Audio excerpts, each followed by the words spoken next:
I just got this email in my inbox with the subject line, "Are you a badass?" That one try went so viral that now I'm like, well, I guess I gotta do this forever now. That's amazing that there's a little boy out there watching women's rugby hoping that Scarlett Fielding or Ricky scores.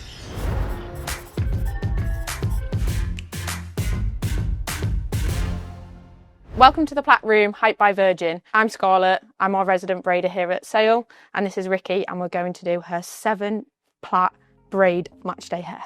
Scarlett, do you like doing my 7 braids every week? I love it. Whoa, it's so quick and easy. No, it's nice. I think like matchday hair is so important. You know, like if I don't get mine done, I just feel like I'm not ready to go. I used to do my own, and I used to only do 4 because I had to do it. And it was just a great way to be angry for like an hour and a half on game day. Have you ever, like, when you try to do your own and you're brushing it out and it snags and you just get like so angry with the hairbrush? I've thrown it before. But yeah, one time I was playing, it was WXV USA. Yeah. And our team braider, Nana, she just decided to like freestyle and she did these mini big 7 ones. So she really cursed you, I guess. Yeah, I have her to blame for my 7 day. She did it once and I was like, that's awesome, I'm doing that forever. You can't go back now, really, can you? All this summer I was doing way simpler stuff because I was mostly doing my own. And then I just happened to do this one with the half down on the opener. Yeah. And then that one try went so viral that now I'm like, well, I guess I gotta do this forever now. Nobody's gonna accept you not having the 7. Yeah, no one's gonna recognize me if I don't have my specific hair because there's no other indicating factor about my appearance at all on the field. On a match day, it starts so early. Our first home game, I think, what time was our meet? Was it like 4 o'clock? And what time did I meet you in the canteen at 2? Yeah. Goodness, it's a long day braiding.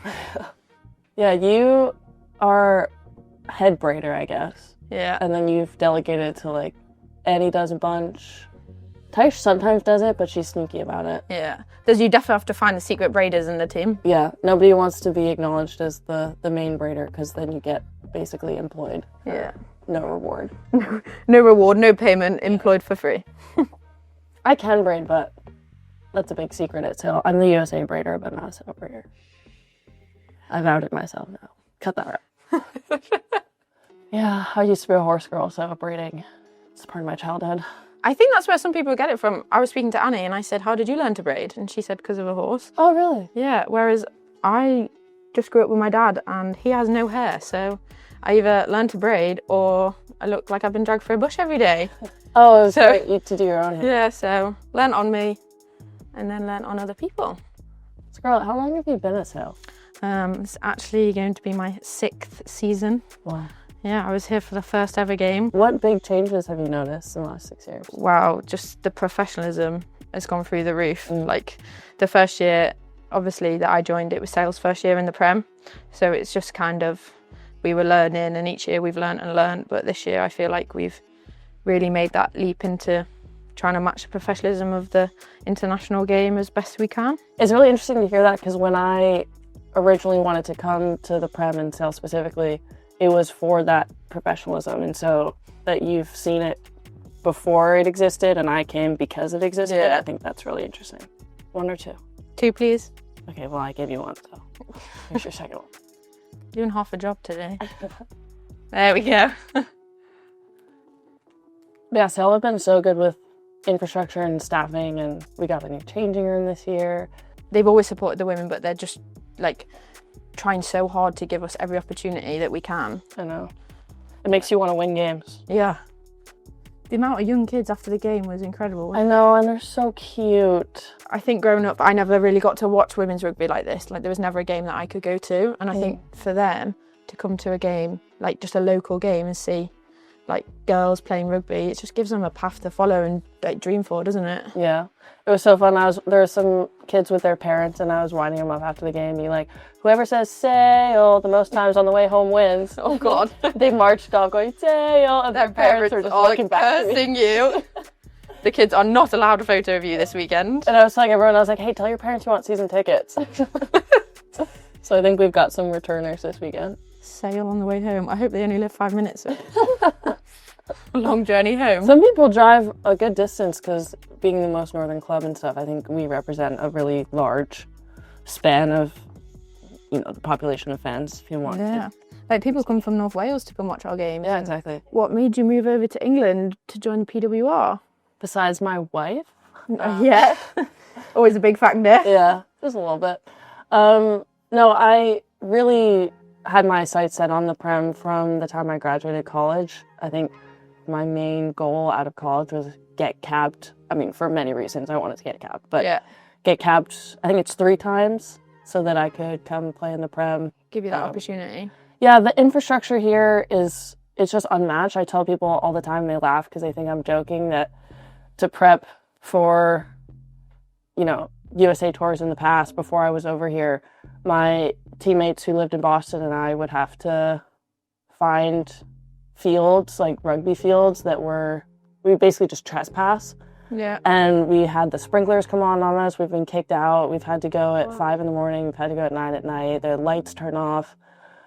Pretty much every ordeal that you can imagine trying to access facilities just to do a conditioning session. There was just barriers at every turn to even just train, let alone then also having a training environment that was a level comparable to here in terms of the physicality and the skill set and the coaching and having an S&C, having a physio, really anywhere that I didn't have to fight left and right for the basic fundamentals of being an athlete, let alone a rugby player, let alone a professional rugby player. Yeah.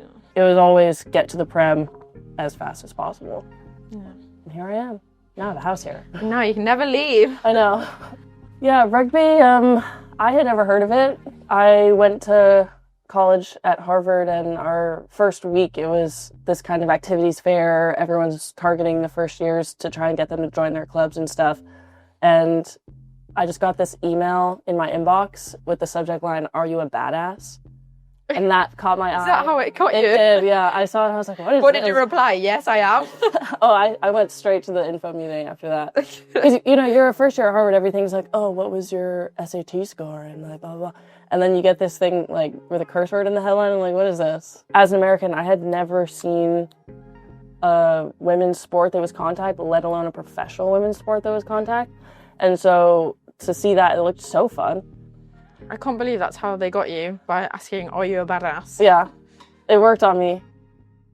Yeah, the program has really skyrocketed, and I think it's kind of a micro example of the game in the States, which is really, really cool that in the 8 years I've been playing rugby, it's gone from a sort of, backyard club sport fighting its way to get put on the map for Harvard and wider.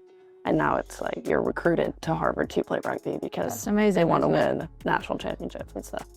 It's great how much it's changed. Yeah.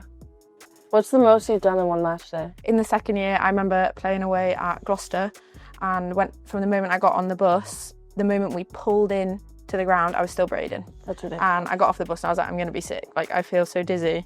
And that's when I kind of said, I need some help. Oh. I need to find someone who's willing to help me. That's how maybe I've become the delegator.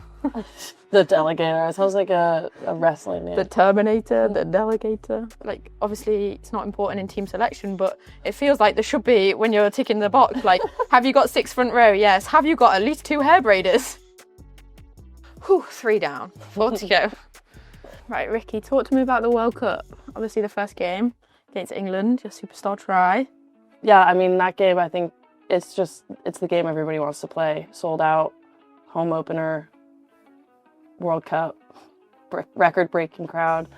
I was actually impressed because it didn't feel like the fans were, obviously they were pro-England, but they weren't really anti-us. I think probably they just kind of wanted to watch a good match. Yeah. So it was really fun how excited the stadium got even when we were doing something cool. Sometimes you play in front of a big home crowd and they're kind of like, boo to the visitors. Yeah, just cheering the... No, but they were so supportive, honestly, just of any good rugby that happened. So that was a really fun thing. I think it has a lot to do with the demographics of the crowd and, the sort of families and kids who have come with their parents and stuff. And it's sort of a new culture around women's rugby that the type of people coming to these games are just excited to see good rugby. Half the time they want to see a close match more so than a blowout. Yeah. And so you're not always just getting sort of booed at, even when you're the visiting team. So that was really fun. So I watched on the couch, and I must admit, the moment you broke through, I stood up and I screamed, "Go, Ricky!" And my dad was like, "Oh my God, you scared the life out of me." So cute. Yeah, you guys were busy back home winning the cup games. Yeah, it was an exciting start, you know. We have lots of new players this season, new staff. You know, I think the cup was a great start for us. We kind of sneak previewed a little bit of what's to come, and I think, like, as you agree, Ricky, coming back, there's so many new people.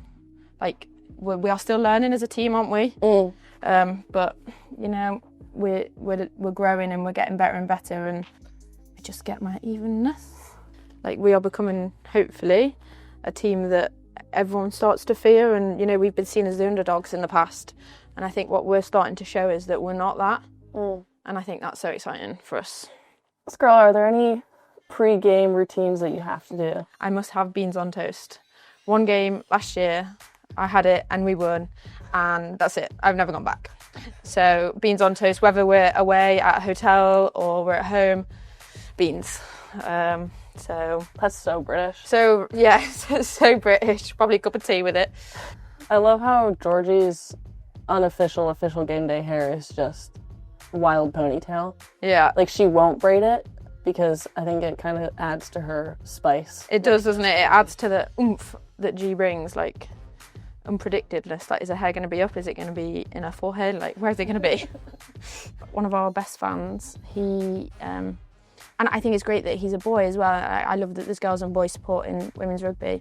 He predicts who's going to score every week. And I think, you know, that's so cute. It's not just that, like, you know, with mum and dad brought him along. He's so invested and chooses his players. I think that's amazing that there's a little boy out there watching women's rugby hoping that Scarlett Fielding or Ricky scores, you know, like, I think that's pretty cool. 1, 2, 3, 4, 5, 6, 7. But who's counting? Done. Want to have a little nose? Yeah.